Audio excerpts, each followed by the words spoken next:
2010, the deep state had the Rockefeller Foundation script a plan to introduce martial law and a permanent method for total control of the citizenry. In this plan that they disguised as an academic scenario, as they called it, the method they would use to gain complete prison-like control of the entire population was to infect them with a devastating biological pandemic, and then, under the guise of protecting us from this threat, they would be free to implement their final solution, a prison state. The prison state that they need to keep their grip on power. As usual, the fascists disguise their crimes as helping us, and as is typical of this new type of fascism, they always make the claim that we the people are begging them to have more and more control over us. As you watch this video, remember that the deep state concocted this scheme in 2010 as a quote-unquote simulation of what is to come.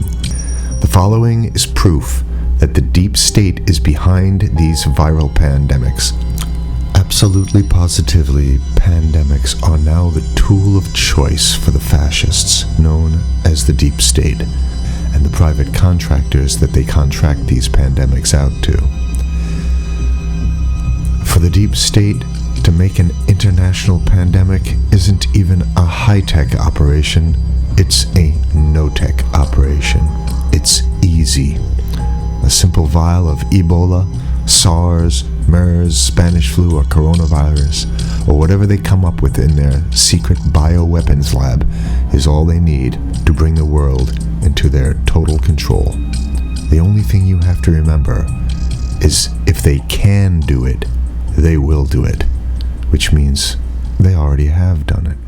The ruling establishment has a lot of, they will stop at nothing to complete their toolkit of control, right?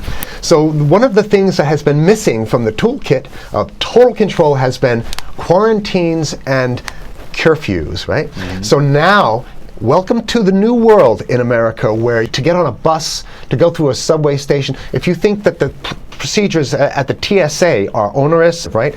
Guess this is coming to a bus depot near you. It's a more invasive way, and the ruling class needs this because, let me say, if the ruling class ever saw wide-scale civil unrest, you'd see an Ebola outbreak in America right away. Okay, so this is, what you see is that Ebola is another tool in the toolbox of the ruling class to control. Yeah, to keep down absolutely, repression. positively, 100%. This is a tool. Right. Ebola doesn't just magically start spreading. Mm-hmm. And then we have this doctors that come back here. The white people, of course, live.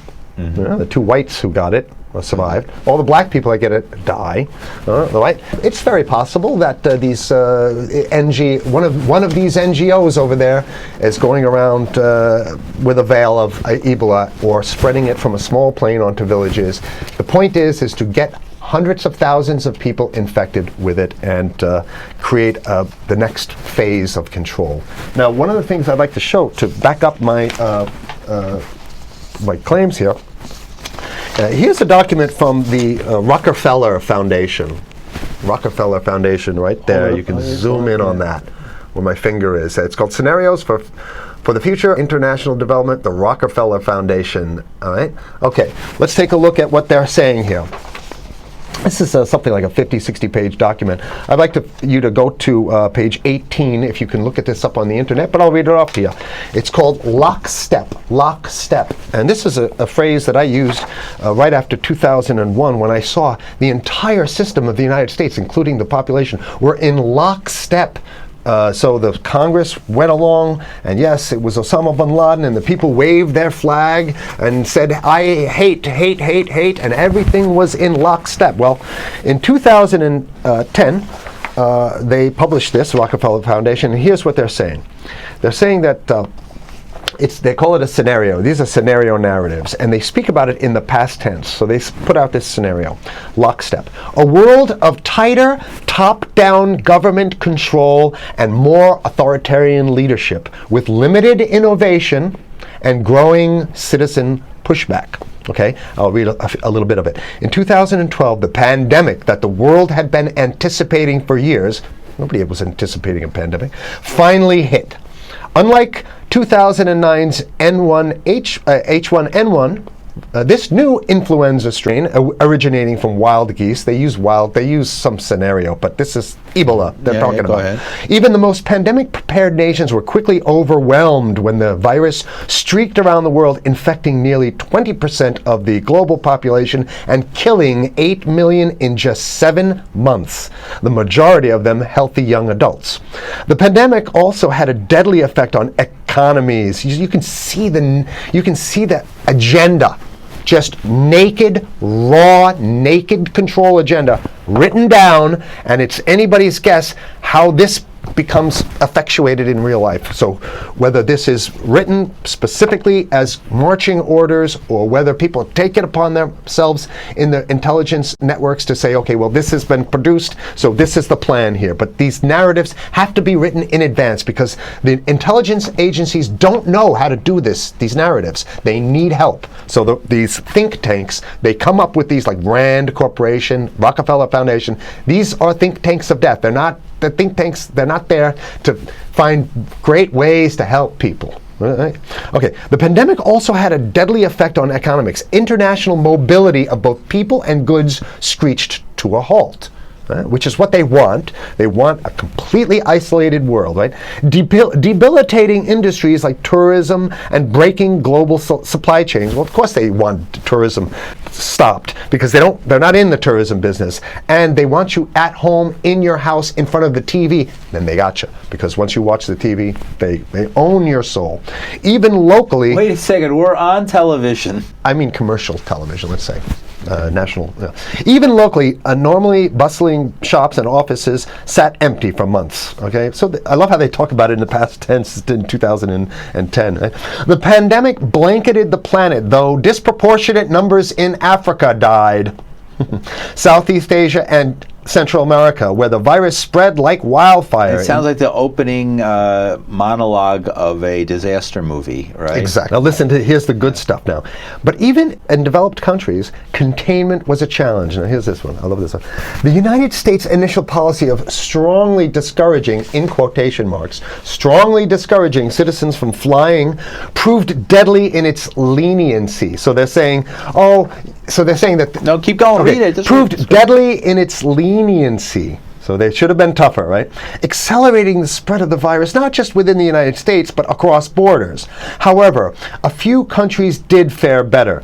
China in particular. The Chinese government's quick imposition and enforcement of mandatory quarantine for all citizens, as well as its instant and near hermetic sealing off of all borders, saved millions of lives, stopping the spread of virus far earlier than in other countries. So the message is here is we have to look towards the Chinese, the oppressive totalitarian Chinese regime as an example of what we need to be doing here. And of course, the ruling class here loves the Chinese regime because they have demonstrated to the ruling class the most efficient form of capitalism, which is authoritarian capitalism. So we have capitalism, but unfortunately we have this veil. I get it. We have this veil of democracy. This is very interesting. This is continue on. Okay.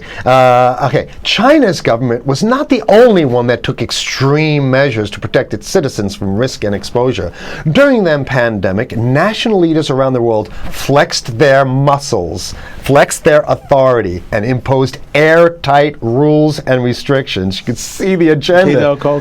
Okay. From the mandatory wearing of face masks to body temperature checks at the entries to communal spaces like that's what's happening right now. Yeah, but soon it's going to be like body. It'll be at the subway. Yeah, is that what you're saying? We'll be going through this in the to get on the buses and the subway, absolutely, things positively. like that. And what this means though is don't think about having a cigarette, a joint on you, or basically you can't. This is a dragnet for everything. So if in order for you in other words, just like with stop and frisk, this is ultimate stop and frisk. This is the ultimate cavity stop and frisk, cavity search kind of thing. All right, so during the pandemic, national leaders around there flex their authority. Now there's some good stuff. Listen to this. And even supermarkets, they want body checks at supermarkets. Okay, so basically what they're saying is they're building a system where every move you make, You can't get got to food. go through them. You can't get food. Can't Well, how get about if food. you go to the farmer's market? Here's the good stuff now. I mean, it just keeps getting better. Even after the pandemic faded, this more authoritarian control and oversight of citizens and their activities stuck and even intensified. That's the whole point. So they're going to get rid of... Didn't that happen already with 9/11? Of course. 9/11 was how many, 14 years ago, and sure. we still have all these draconian So rules. they're going to put the body cavity USA searches Patriot in. and all That's that right. stuff. So in order to get to a supermarket, you got to have a body cavity search. And then when there's no more Ebola, well, you know what? We kind of like this way because we have an complete infrastructure of a control grid. In order to protect themselves from the spread of increasingly global problems, from pandemics and national terrorism to environmental crisis and rising poverty, leaders around the world took a firmer grip on power. Well, what the hell would rising poverty have anything to do with imposing strict citizen controls with face masks? So they're very sloppy stuff here. At first, the notion of a more controlled world gained wide acceptance and approval. I'm sorry. Nobody likes this stuff. So they're just saying it.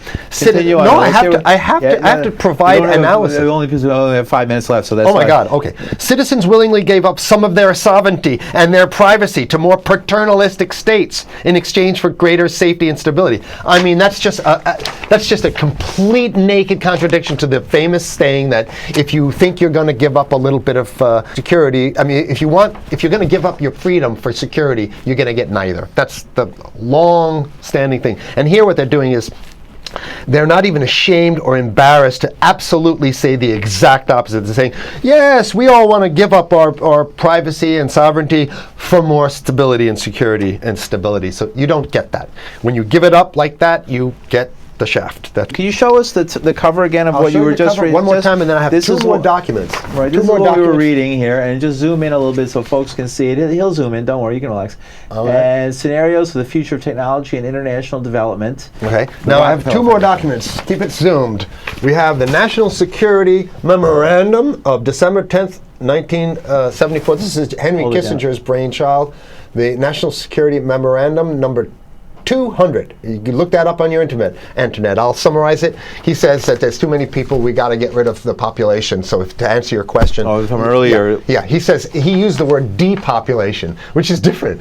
Depopulation means killing people that already exist, and it's to get the minerals, because we need the minerals. And here's another one. The CDC has a patent on Ebola. They've patented it. Yeah? Right. So basically, if you want to get a cure for your Ebola, you got to go. It says it right up here, right? It says human Ebola virus species and compositions and methods thereof, and it's a patent. It's a patent. They patented the main strain plus something like 17 other strains of it. So they own it now, and I don't know how exactly you can own that, but apparently they've done the same thing. Yeah, I didn't think you could own a natural. Yeah, you can. I guess the main thing to finish off this show is this: that they want to get more control, more and it's going to be curfews and quarantines. So what I'm saying is that unless the American people start to get some new way to revolt, a new way to organize, new way to protest, unless we can break through the apathy, because that's what we have here, then it's going to be a slave state here. The ruling class doesn't seem to have too much resistance. They're getting everything on their Christmas shopping list, and they've been wanting quarantines and curfews for a long time. Now they got it. And if you want to live in a world where you're tricked into all this stuff because it's for your safety, right? And if you want to have a probe and make sure you got to check your pockets, make sure you don't have anything incriminating on you before you go out, and when you step out of your house, you want some police there to monitor and see what you're doing. If that's the world you want to live in, be apathetic, don't do anything. You're going to get that world very soon. It's coming your way, definitely. Mm-hmm. Yeah. So what should people do? What's the hope? You have 30 seconds. To wake up, learn about it, and go fight these bastards in Washington. They're easy to beat. If we can just organize, we can beat them. It's simple. They're weak, and there's so few of them.